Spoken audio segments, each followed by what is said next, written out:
बिस्मिल्लाहिर्रहमानिर्रहीम। अस्सलाम वालेकुम स्टूडेंट्स, उम्मीद है आप सब लोग ठीक होंगे, खैरियत से होंगे।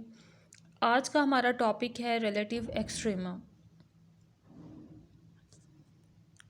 सबसे पहले हमारे पास डेफिनेशन को हम स्टडी करेंगे कि इसकी क्या डेफिनेशन है और फिर इसी से रिलेटेड कुछ क्वेश्चंस करेंगे एक्सरसाइज से।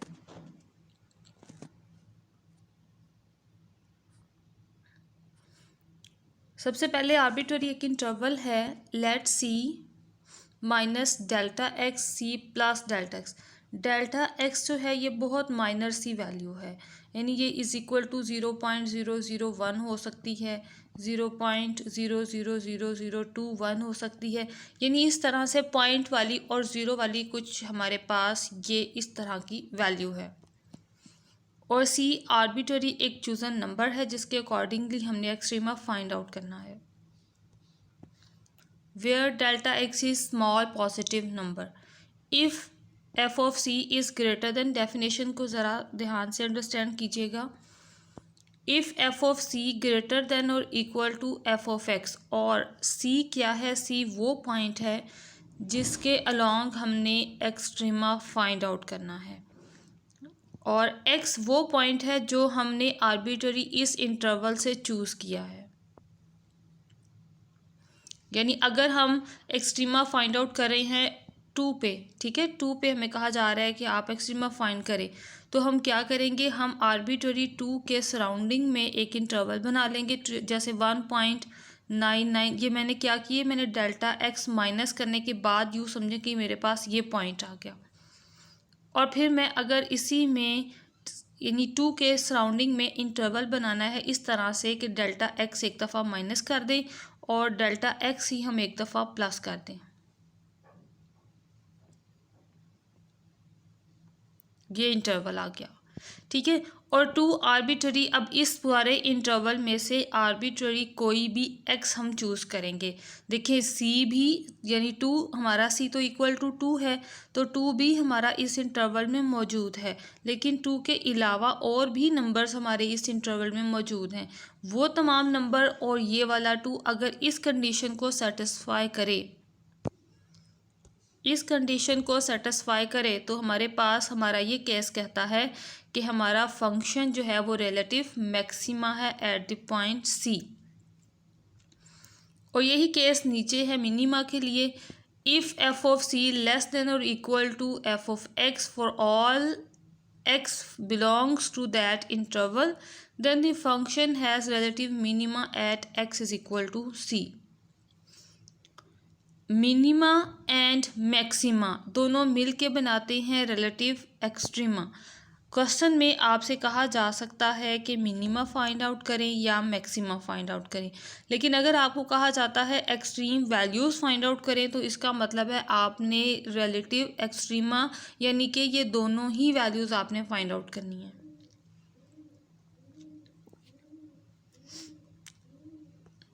और ये बाय डेफिनेशन स्टेप्स हैं। अभी आगे और भी प्रोसीजर्स हैं जिससे हमारे पास और भी ज़्यादा इजी वे में हम एक्सट्रीमा फाइंड आउट कर सकते हैं, क्योंकि यहाँ पे देखें, अगर इस इंटरवल को, जैसे अभी हमने एक इंटरवल बनाया था 1.9998 और 2.0008, अगर इस इंटरवल के हर एलिमेंट को हम इस कंडीशन पे अप्लाई करते हुए चेक करें, तो हम हर एलिमेंट को इस पे अप्लाई करके चेक नहीं कर सकते, क्योंकि इसके अंदर तो बेशुमार एलिमेंट्स हैं।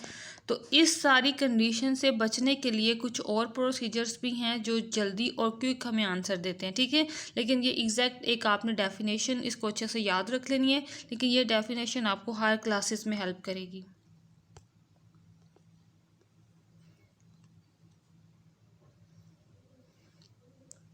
If C belongs to the domain of f and f prime of C equal to 0, यानी C एक फंक्शन की डोमेन का एलिमेंट है और हमारा डेरिवेटिव उस पॉइंट पर इक्वल टू 0 हो जाए या फिर एग्जिस्ट ही ना करता हो। आपको डेरिवेटिव की डेफिनेशन में बताया था कि नॉट एग्जिस्ट डेरिवेशन का क्या मतलब है। यही मतलब है कि उसकी लेफ़्ट डेरिवेटिव और राइट डेरिवेटिव इक्वल नहीं आते या फिर उसकी लिमिटिंग वैल्यू नहीं आ रही होती, तो इस केस में हम कहते हैं कि इसका जो डेरिवेटिव है वो एग्जिस्ट नहीं करता। Then the number c is called a critical value, यानी अगर फर्स्ट डेरिवेटिव ज़ीरो आ जाए या फिर एग्जिस्ट ना करे तो ये जो सी पॉइंट है ये हमारे पास क्रिटिकल पॉइंट होगा। और सी के लिए हम फंक्शन एफ ऑफ एक्स यानी वाई की वैल्यू फाइंड आउट करेंगे। तो ये दोनों सी और वाई को अगर इस तरह कंबाइन करके लिखेंगे ये हमारे पास क्रिटिकल पॉइंट है, और सी अकेले को अगर लिखा जाएगा तो ये क्रिटिकल वैल्यू होगी हमारे पास। For f while the point this one on the graph of f is named as critical point, यानी सी और एफ ऑफ एक्स की इसी पॉइंट पर वैल्यू फाइंड आउट कर ली जाए तो ये हमारे पास क्रिटिकल पॉइंट होगा। यानी सिर्फ ऐसी वैल्यू जिस पर हमारा फंक्शन डेरिवेटिव ज़ीरो दे दे या फिर अनडिफाइंड या नॉट एग्जिस्ट डेरिवेटिव होगा तो वही हमारे पास क्रिटिकल वैल्यू होगी। तो स्टार्ट करते हैं नेक्स्ट एनी अदर डेफिनेशन। अभी जो पीछे मैंने आपको डेफिनेशन बताई है वो बाय डेफिनेशन है, ठीक है। वो सारी डेफिनेशन जो है वो by definition minima and maxima find करने का मेथड भी है। अब यहाँ पे हमारे पास एक और मेथड है first derivative rule. Let f be differentiable in neighbourhood of c. Neighbourhood of c का क्या मतलब है? नेबरहुड ऑफ सी का यही मतलब है कि सी की लेफ़्ट पे थोड़ा सा चले जाएं हम, और सी की राइट पे थोड़ा सा चला जाएं, और ये एक छोटा सा इंटरवल बना लें। और ये सारा इंटरवल क्या है? ये नेबरहुड है सी का, ठीक है। आर्बिटरी जैसे हम पॉइंट बना लें, 1 के लिए नेबरहुड बनाना है तो मैं ये बना लूँ 0.00, थोड़ा सा इंटरवल इंक्रीज़ कर लेते हैं। जैसे मैंने 1 के लिए नेबरहुड बनाना है तो मैं बना लूँ 0.09, और यहाँ पे बना लूँ 0.01। सॉरी 1 से अबव बनाना है तो यहाँ पे ज़रा इंक्रीज़ कर लूँ 1.001, इस तरह से बना लूँ।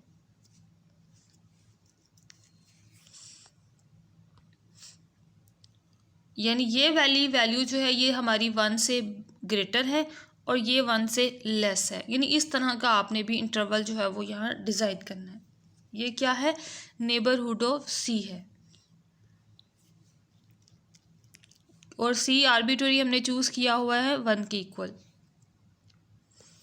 आगे नेक्स्ट बात करते हैं where f prime of c equal to 0, यानी फर्स्ट डेरिवेटिव हमारे पास at that point equal to 0 आ जाए तब ये वाला सारा प्रोसीजर एप्लीकेबल होगा।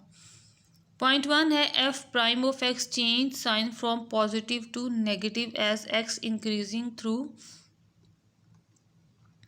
सी। Then f of c is the relative maxima of f, यानी positive to negative sign change करें तो ये हमारे पास मैक्सिमा होगा, और इसी का अपोजिट वे नीचे है, नेगेटिव टू पॉजिटिव वे में चला जाएगा तो रिलेटिव मिनिमा हो जाएगा एफ का। पूरी डेफिनेशन पढ़ते हैं अब नीचे वाली भी। If f prime of x change sign from negative to positive as x increases through c, then f of c is the relative minima of f. इनके हवाले से भी आपको मैं कुछ एग्जांपल सॉल्व करके देती हूँ ताकि आपको आइडिया हो जाए कि ये वाला मेथड जो है कि ये किस तरह से सॉल्व करना है। लेकिन इनिशियली मैं सारे प्रोसीजर्स डेफिनेशन आपको एक दफ़ा अंडरस्टैंड करवा के और फिर आपको एक्सरसाइज से क्वेश्चंस को बताती हूँ, उसके बाद मैं आपको इन सारों की डिटेल बताऊँगी with examples.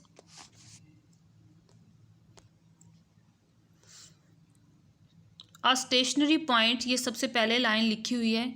A stationary point is called a turning point if it is either a maximum point और अ मिनिमम पॉइंट। सेकंड है f prime of x is greater than 0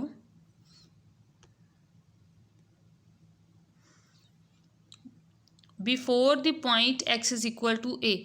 before the point का मतलब ये है कि ए होने से पहले, तो ए होने से पहले वाले पॉइंट तमाम आ जाएंगे इस तरह से। जैसे अगर बात की जाए before the point x is equal to 2 कहा जाए before the point x is equal to 2, तो बिफोर का मतलब है कि 1.99 भी हो सकता है, 1.998 भी हो सकता है। तो 2 होने से पहले पहले ये तमाम नंबर्स जो हैं ये अब बिफोर में आ रहे हैं, ठीक है। और बिफोर के लिए हमारे पास एक एप्सिलॉन नंबर है, हम एप्सिलॉन को चूज़ करते हैं कि ए में से वो स्मॉलर सा नंबर माइनस कर दिया जाए, तो ये एप्सिलॉन ए में माइनस होने के बाद हमें ए से बिफोर वाले एलिमेंट्स की एक कॉमन शेप देता है कि अंडरस्टूड हम करते हैं कि ये तमाम नंबर्स को डील कर रहा है एक सपोजिशन वैल्यू एप्सिलॉन से। और एप्सिलॉन भी एक बहुत ही स्मॉलर वैल्यू है, 0.001 समथिंग इस तरह से। F prime of x is equal to 0 at x is equal to 0 and f prime of x greater than 0 after x is equal to a। यहाँ पर a कंसिडर कीजिएगा, हम यहाँ पे भी a कंसिडर कर रहे हैं, यहाँ पर भी x is equal to a consider करें और यहाँ पर भी x is equal to a consider करें, क्योंकि हम यहाँ पे डील कर रहे हैं एट द पॉइंट a की बात हो रही है। तो ये भी x is equal to a रखें और यहाँ भी x is equal to a रखें।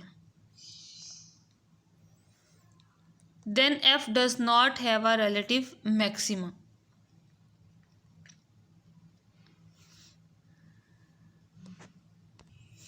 यानी यहाँ देखें बिफोर भी डेरिवेटिव पॉजिटिव है, आफ्टर भी डेरिवेटिव पॉजिटिव आ रहा है, तो इसका मतलब है कि यहाँ पर मैक्सिमा नहीं होगा। अभी हमने जो फर्स्ट डेरिवेटिव टेस्ट यहाँ से पढ़ा उसमें देखें यहाँ पर साइन चेंज होता है, from positive to negative sign change होगा तो मैक्सिमा है, negative to positive sign change होगा तो ये मिनिमा है। लेकिन इस कंडीशन में तो साइन चेंज नहीं हुआ। और आपने ये भी याद रखना है कि ये टेस्ट तभी अप्लाई होगा जब हमारे पास हमारा first derivative at that point equal to 0 होगा, ठीक है, तभी हम ये वाला टेस्ट अप्लाई कर सकेंगे।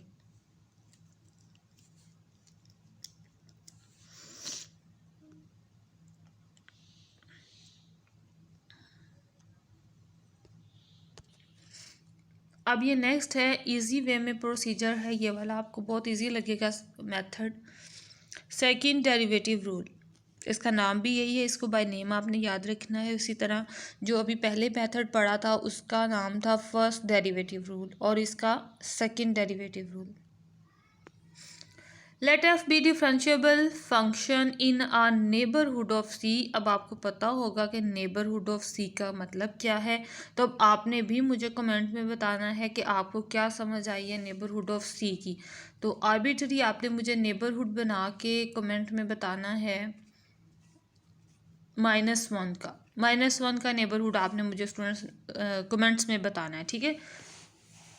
Where f prime of c equal to 0, यानी यहाँ भी कंडीशन क्या है, first derivative at that point, यानी जिसके अलॉन्ग हम मैक्सिमम मिनिमम फाइंड कर रहे हैं उस पॉइंट पे फर्स्ट डेरिवेटिव इक्वल टू 0 होना चाहिए। तो उस वैल्यू पे हमारे पास आना चाहिए आंसर 0। इससे पहले जो फर्स्ट डेरिवेटिव रूल हमने पढ़ा था उसमें भी यही कंडीशन थी, एफ डिफरेंशिएबल होना चाहिए नेबरहुड ऑफ सी में, where f prime of c equal to 0, उसमें भी यही कंडीशन थी। अब चेंजिंग नीचे वाले स्टेप्स में है।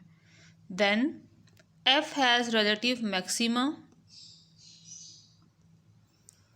Eight c if f double prime of c is less than 0, यानी ये नेगेटिव में आ जाएगा रिजल्ट, तो मैक्सिमा हो जाएगा और रिलेटिव मिनिमा होगा उस पॉइंट पे तब अगर हमारे सेकंड डेरिवेटिव का आंसर पॉजिटिव हो जाएगा, ठीक है।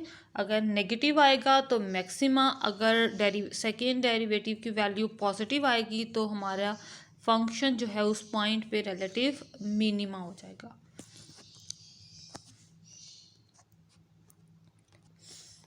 ओके स्टूडेंट्स, तो ये हम अपनी एक्सरसाइज पे आ गए, एक्सरसाइज 2.9।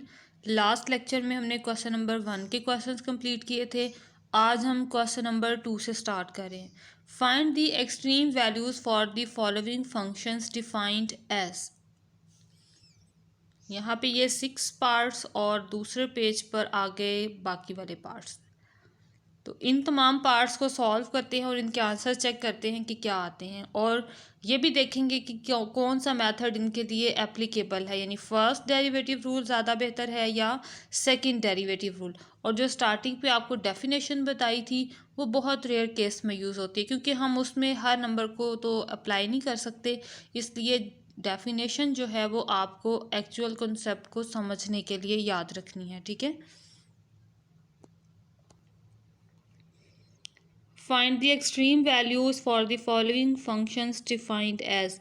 तो फर्स्ट पार्ट ही मेरे पास ये वाला है, 1 - x³ स्टूडेंट्स बहुत इजी वे में आपको ये समझाऊंगी ताकि आपको जो भी प्रीवियस डेफिनेशंस या कोई कॉन्सेप्ट मुश्किल लगे तो इंशाल्लाह आपको क्वेश्चंस में मेरी पूरी कोशिश होगी कि आपको ये कॉन्सेप्ट इजी लगे। आपने क्या करना है, फर्स्ट ऑफ ऑल इसी फंक्शन का डेरिवेटिव फाइंड आउट कर लेना है, राइट। और फिर आपने लेट कर लेना है इसी डेरिवेटिव को इक्वल टू ज़ीरो, क्योंकि हमारी डेफिनेशन ही कहती है, हमारा रूल ही यही कहता है कि हमारा first derivative equal to zero होना चाहिए। अब हम वो तमाम पॉइंट्स फाइंड आउट करेंगे जिस पे हमारा फर्स्ट डेरिवेटिव ज़ीरो के इक्वल आता है। फर्स्ट डेरिवेटिव की वैल्यू ये है, तो देखिए इस इक्वेशन को अगर सॉल्व करें तो हमारे पास x is equal to zero आएगा, यानी x is equal to zero यहाँ पुट करें तो directly first derivative equal to zero आ रहा है। ठीक हो गया। अब हम अप्लाई करते हैं सेकंड डेरिवेटिव, ये यहाँ से ही सेकंड डेरिवेटिव फाइंड करें तो सेकंड डेरिवेटिव हमारे पास क्या आ जाएगा, -6x। ठीक हो गया, -6x आ जाएगा इसका सेकेंड डेरिवेटिव।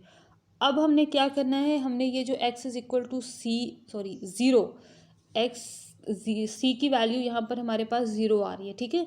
यानी अब x की वैल्यू ज़ीरो हम यहाँ अप्लाई करेंगे और चेक करेंगे कि हमारा सेकंड डेरिवेटिव पॉजिटिव आता है या नेगेटिव आता है। तो यहाँ पुट किया मैंने x is equal to zero,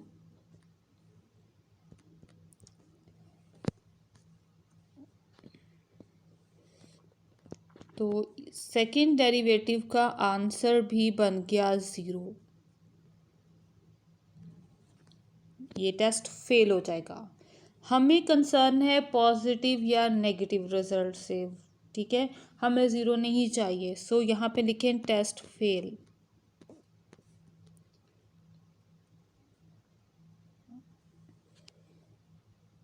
अगर आपका सेकंड डेरिवेटिव टेस्ट फेल हो जाए तो आपने बिल्कुल परेशान नहीं होना, आपने ट्राई करना है इसके बाद first derivative rule. First derivative rule आपके पास क्या है कि आपने फर्स्ट डेरिवेटिव में ही नेबरहुड बनाना है अब ज़ीरो का, और वो उसमें अप्लाई करना है। ठीक है, अब नेबरहुड बनाना है किस तरह से वो भी मैं आपको बताती हूँ, और वो मेथड आपने अप्लाई कैसे करना है वो भी आपको बताती हूँ। हमारे पास फर्स्ट डेरिवेटिव है -3x², और यहाँ पर नेबरहुड ऑफ अगर हम बनाएं नेबरहुड ऑफ ज़ीरो, क्योंकि हमारे पास x is equal to zero आया है,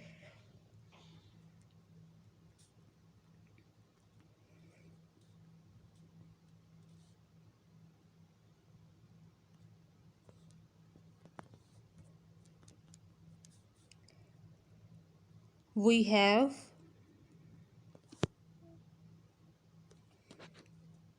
zero minus epsilon, zero plus epsilon, और यहाँ पे ब्रैकेट में बता दें epsilon is very small positive number, very small positive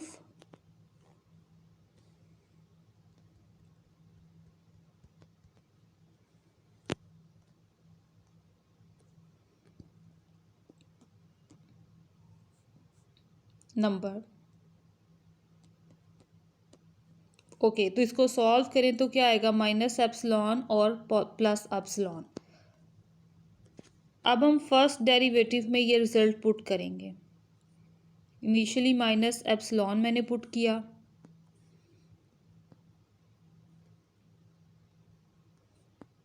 तो क्या आंसर आया, -3 एप्सिलॉन स्क्वायर जो कि है लेस देन 0। अब ये देखें बिफोर और आफ्टर वाली बात हो रही है। ये वाला नंबर क्या है, ये बिफोर वाला नंबर है, और ये नंबर क्या है, ये आफ्टर वाला नंबर है। बिफोर ज़ीरो, ये नंबर बिफोर ज़ीरो, ये नंबर आफ्टर ज़ीरो। ज़ीरो तो इनके दरमियान में आएगा ना, बिफोर ज़ीरो आफ्टर ज़ीरो। तो अब फर्स्ट डेरिवेटिव रूल के ज़रिए हमने बताना है कि बिफोर पे नेगेटिव आ रहा है या पॉजिटिव। ये क्या आ गया, नेगेटिव। अगर यहाँ पर आफ्टर वाले का साइन पॉजिटिव हो गया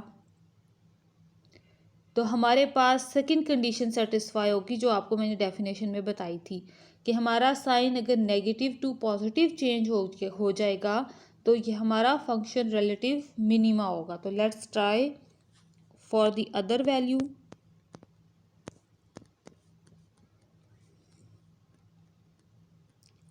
बट ये तो फिर भी नेगेटिव आ रहा है। तो अगर अपना साइन चेंज ना करे हमारा फंक्शन, तो ये फंक्शन कहलाता है पॉइंट ऑफ इन्फ्लेक्शन। ठीक है, अगर यहाँ पे ये दोनों रिजल्ट्स पॉजिटिव आते तो भी हमारे पास ये पॉइंट ऑफ इन्फ्लेक्शन था। अब क्योंकि ये नेगेटिव आ रहे हैं, यानी अगर सेम आ जाएंगे तो जिस वैल्यू पर यानी x इज इक्वल टू 0 पर अब ये पॉइंट ऑफ इन्फ्लेक्शन बना रहे हैं। ठीक है, x ये जो वैल्यू है ये हमारे पास इन्फ्लेक्शन पॉइंट है। और अब इसका दूसरा कोऑर्डिनेट भी फाइंड आउट कर लेते हैं, यानी y भी फाइंड आउट कर लेते हैं, और ये दोनों मिलके बनाएंगे हमारे पास एक कोऑर्डिनेट पॉइंट। सो ये पॉइंट ऑफ इन्फ्लेक्शन है। तो y फाइंड आउट कर लेते हैं। यहाँ पर एफ ऑफ एक्स हमारे पास होता है इज इक्वल टू वाई। इसमें x की जगह पर 0 पुट कर दें, so y is equal to 1। So point of inflection is 0 1, और ये हमारे पास हमारा आंसर है। यानी मेथड क्या, पहले आपने सेकंड डेरिवेटिव अप्लाई करना है मेथड, अगर उससे सेटिस्फाई नहीं होता टेस्ट फेल हो जाए, और टेस्ट फेल होने की कंडीशन यही है कि आपका second derivative test equal to 0 हो जाए। तो आपने फर्स्ट डेरिवेटिव टेस्ट अप्लाई करना है, और फर्स्ट डेरिवेटिव में अगर आपका साइन चेंज हो रहा है पॉजिटिव टू नेगेटिव या नेगेटिव टू पॉजिटिव, तो आपने इसी तरह से मैक्सिमा या मिनिमा इस फंक्शन को कहना है। ठीक है, उस वैल्यू पे। और अगर आपके दोनों वैल्यू सेम आ जाएंगे तो फिर आपने उस वैल्यू को कहना है पॉइंट बनाकर कि ये पॉइंट ऑफ इन्फ्लेक्शन है। चलिए जी, अब नेक्स्ट क्वेश्चन ट्राई करते हैं।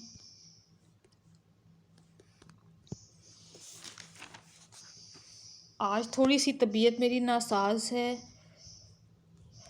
लेकिन होप्स हो के फिर भी कोशिश कर रही हूँ कि आपको अच्छे वे में कन्वे कर सकूँ। तबीयत मेरी। Now let's try for the second part.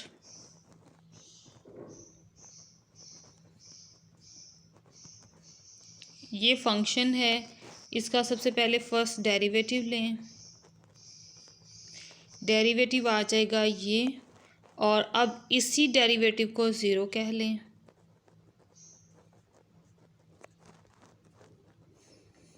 इंशाल्लाह स्टूडेंट्स, अगर आप इजीली और डायरेक्टली कंप्लीट लेक्चर्स अटेंड करेंगे तो मेरा नहीं ख्याल आपको किसी और साइड से हेल्प लेने की ज़रूरत पड़ेगी। x इज़ इक्वल टू 1/2, और इंशाल्लाह साथ साथ मैं जो आपको फर्दर क्लासेस की भी हेल्प कर रही हूँ, तो जो स्टूडेंट्स नेक्स्ट भी मैथ्स को लेके आगे चलना चाह रहे हैं उनके लिए बहुत आसानी होगी अगर वो मेरी पूरी बात पर अमल करें। तो ये आ गया हमारे पास रिज़ल्ट x का। अब इस पॉइंट पर हमें इस फंक्शन का मिनिमा मैक्सिमा फाइंड करना है। तो सेकंड डेरिवेटिव ले लें अब इसी फंक्शन का। ऑलरेडी फर्स्ट डेरिवेटिव अवेलेबल है, इसी का सेकंड डेरिवेटिव मैंने लिया तो मेरे पास जस्ट 2 आ जाएगा। और इसमें देखिए, इसमें x की कोई भी वैल्यू अप्लाई करें तो ये पॉजिटिव ही रहेगी, क्योंकि इसमें x तो अवेलेबल ही नहीं है जहां हम कोई भी वैल्यू अप्लाई करें। सो ये हर वैल्यू के लिए ही ग्रेटर देन 0 है। लेकिन हम तो actually x is equal to 1/2 के लिए फाइंड आउट कर रहे हैं। सो पॉजिटिव होने की सूरत में हमारे पास ये केस बनता है मिनिमा का। So function is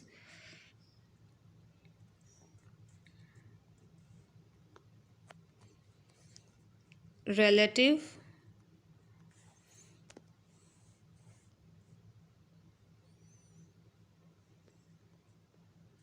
minima at x is equal to 1/2 and the question complete. Try कीजिएगा, बहुत इजी क्वेश्चन है.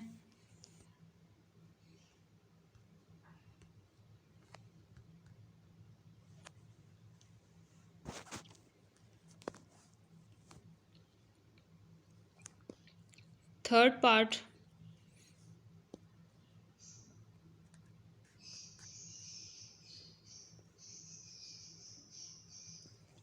फर्स्ट डेरिवेटिव ले लें फर्स्टली, तो ये आ गया 10x माइनस 6. अब इसी फर्स्ट डेरिवेटिव को इक्वल टू 0 कह लें.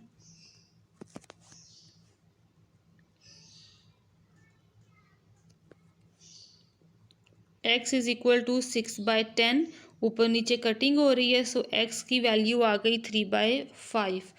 अब हम इसी फंक्शन के फर्स्ट डेरिवेटिव को चेंज करेंगे सेकंड डेरिवेटिव में, तो वैल्यू आ जाएगी ओनली 10. अगेन एक पॉजिटिव नंबर आ रहा है, सो ये हमारे पास function is minima at x is equal to 3/5 and the question complete.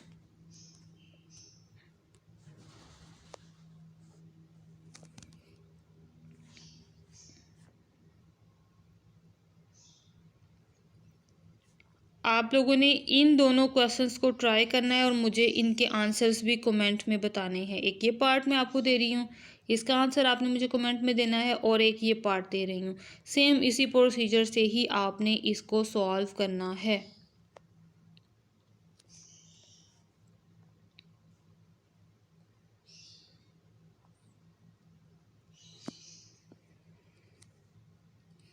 चलें जी, 6 वाला पार्ट अब ट्राई करती हूँ यहाँ पे, ताकि आप एक क्यूबिक वाली क्वेश्चन का भी सॉल्यूशन देख लें.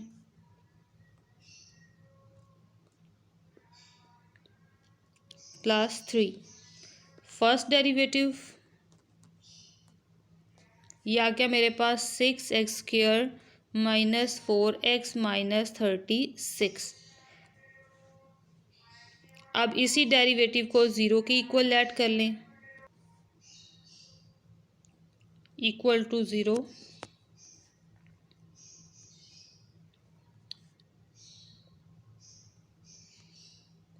-4x minus 36 equal to 0.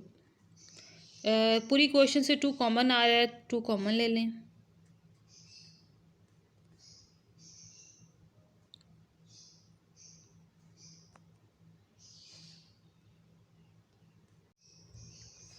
Equal to 0, और 2 दूसरी साइड पे चला गया, तो ये वाली वैल्यू रह जाएगी यहाँ पे. अब इनके पेयर्स बना लें ताकि इनका रूट फाइंड आउट कर लें. चाहे तो क्वाड्रेटिक फार्मूला अप्लाई कर लें. क्वाड्रेटिक फार्मूला अप्लाई करते हैं. x is equal to -b आता है यहाँ पे, तो यहाँ आ गया +2, और -2 का स्क्वायर 4 -4,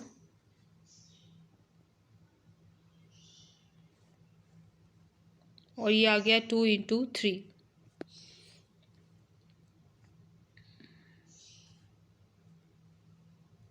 फोर प्लस ये वाला माइनस और ये वाला माइनस प्लस में चेंज हो गए.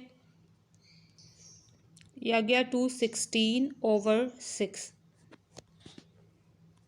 4 ऐड हो गए, तो ये टोटल नंबर बन गया 220.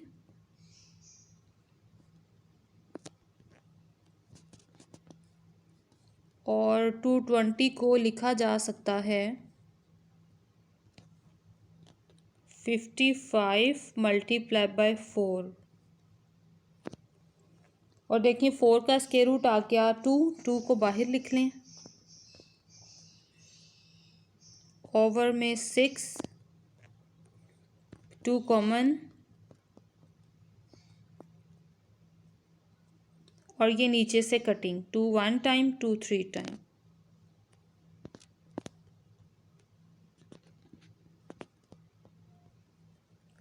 ओवर में 3. ये हमारे पास सॉल्यूशन आ गया. अब हमारे पास 2 रूट्स हैं. x इज इक्वल टू 1 + और x is equal to 1 minus. अब हम अपनी इक्वेशन का सेकेंड डेरिवेटिव लेंगे।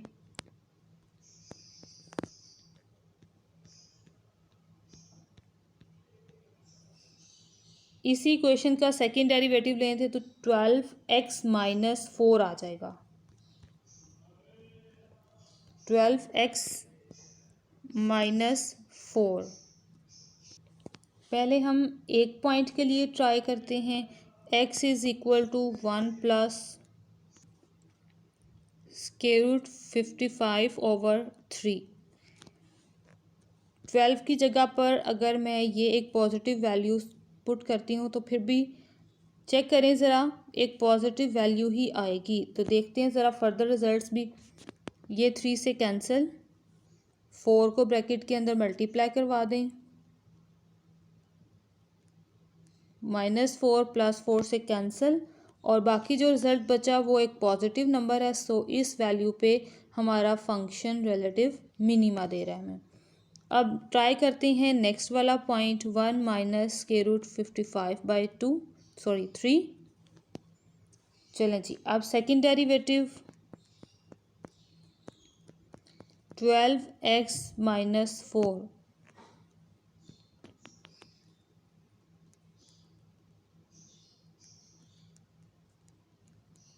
ये कैंसिल, 4 को ब्रैकेट के अंदर मल्टीप्लाई करवा लें,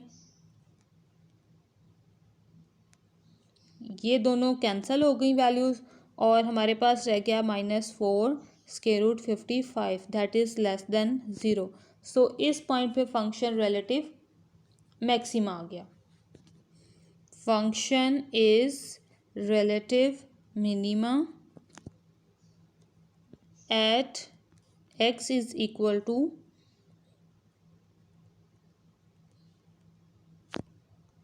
and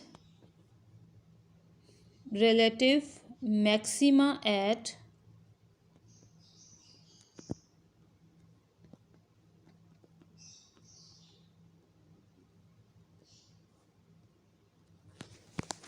इन वैल्यूज़ को पॉइंट में चेंज करना हो तो आप इन्हीं वैल्यूज़ को f(x) में पुट करके y की वैल्यू भी फाइंड कर सकती हो। ठीक है, जैसे कि ये पॉइंट एक मैं सॉल्व कर रही हूँ, यहाँ पे x की जगह पर ये x की वैल्यू, अब हमारे पास फंक्शन क्या था exact, 2x³ minus 2x² minus 36x + 3। अब ये x की वैल्यू जो है यहाँ पर वो सारी इस इक्वेशन में भी पुट करके f(x) यानी y की वैल्यू फाइंड आउट की जा सकती है। तो अगर आपने फाइंड करनी हो तो ये कैलकुलेशन आपने कंप्लीट कर लेनी है। आज के लेक्चर के लिए इतना ही, बाकी जो क्वेश्चंस हमारे रह गए हैं वो इंशाल्लाह नेक्स्ट लेक्चर में कंप्लीट करेंगे, और उनमें इम्पोर्टेंट क्वेश्चंस भी हैं। ठीक है, तो ये प्रैक्टिस के लिए आपका ये मटेरियल है, आपने 6 तक इनको ट्राई करना है और सॉल्व करना है, और जो जो चीज़ें मैंने आपसे पूछी हैं वो आपने मुझे कमेंट में बतानी है ज़रूर। ठीक है, ताकि आपकी एक्टिविटीज़ के बारे में भी मुझे पता चल सके। ओके, दुआ में याद रखिएगा। अल्लाह हाफिज़।